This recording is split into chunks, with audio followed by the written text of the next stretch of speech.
Hello and welcome to what is the last level in this LEGO The Hobbit Restricted Any Percent tutorial.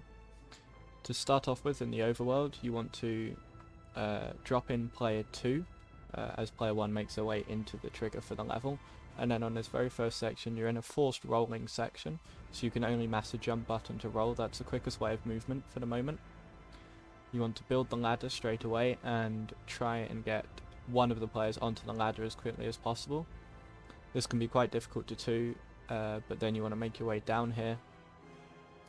And if you hug the far wall, then you avoid getting caught by Smaug's gaze. This usually saves about 10 seconds over getting caught. You then enter the camera pan to be put down into the next section.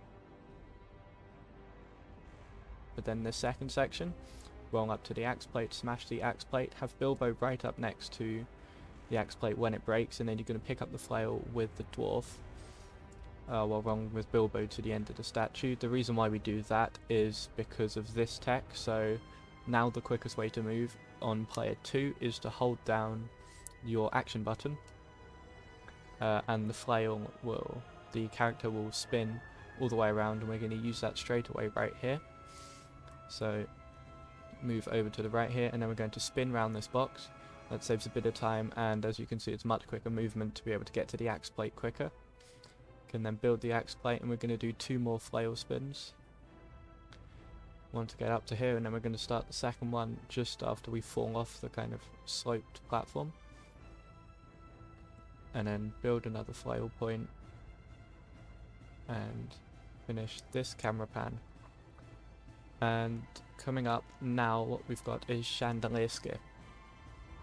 And Chandelier skip is probably, it takes a little bit of practice, but it's definitely a trick you want to be doing in your runs. First we're going to show the one player way of doing it, which is slightly more difficult. During this camera pan you can hold upright and mash the attack button with player 2, and you can break the axe plate actually during the camera pan. You then want to use one of your bumpers or triggers to change weapons back to the flail. Then you can hold B, and you want to be holding upright when you release, and then that slowly shifts towards right, and that allows you to get over the chandelier. Get a small launch to go over the chandelier. There's also the 2-player way of doing it.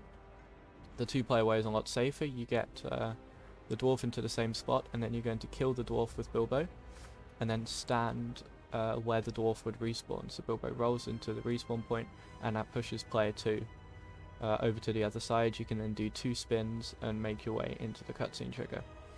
The 1-player strategy probably saves about 5 to 10 seconds over the 2-player strategy, but the 2-player strategy might be a bit easier, especially if you're on keyboard. And then final section of this part of the level, Bilbo is going to go and break the boxes while player 2 charges up a flail, and then goes through into the cutscene. And this cutscene, even with no cut, is unskippable. It's about 1:40 that you have to wait, but once you get to the end of the cutscene and then start the next section is 2 launches. So with player 1 and 2 we're going to make our way over to the left. Dory with player 1 is going to jump in the middle, then press B with player 2 and do a jump launch. So once they've picked up, then you can jump and make your way, so you hold left to get out of bounds, and then make your way out of bounds into this section here, at which point you're going to break the buddy up. Player 2 will go behind the boxes, player 1 will go in between the boxes and then break the box on the left. Then player 2 will start a buddy up. Once the buddy up is got, then you jump. You can do that jump launch without breaking the box, but it's a lot more inconsistent. It only loses about 3 or 4 seconds to break the box, so it's worth breaking the box most of the time. And then you are going to switch characters, so you have to do this manually, so switch with P2 and then with P1, and then you have to hit these targets. Now the colors you want at the top of the targets, you want red, blue, red, going from left to right. So you hit the left one twice, the middle one once, and then the right one twice as well. And then once you've hit that twice, you're then going to build what drops down from here.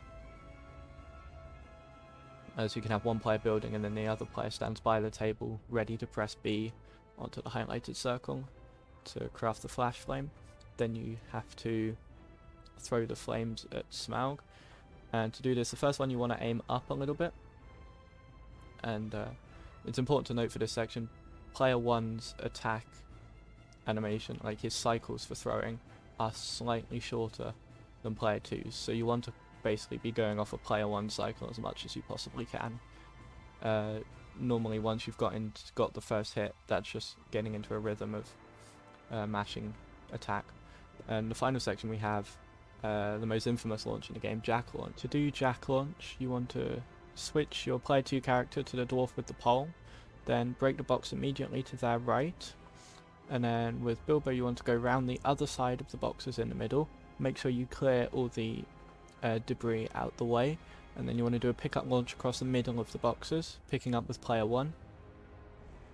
And once you get the launch, you need to be mashing jump to get up to the top level, and then once you've got to the top level, you want to get into the circle with player 2, press B, and then press X to finish the level. There's also another way you can do it. This is a bit more complex 1P2C and about a minute slower optimally, but it's much safer than doing the launch. The launch can be quite inconsistent. So instead what you're going to do is you're going to buddy up with both characters, and you're going to do a buddy up launch, a spin launch in this corner here. The easiest way to do that is to hold down left and then kind of wiggle your controller around that down left kind of area to get up to the next level. But it can be quite tricky to do, especially on 60 FPS. But then once you get up, you want to make sure that you're leading with the dwarf with the pointed hat, because he has to go and activate the next dwarf over on the right. So the dwarf with the pointed hat is going to go over to the right here and activate that next spot. During the cutscene, it will auto switch player 2 down to Bilbo, and this time you want to be leading with player 1.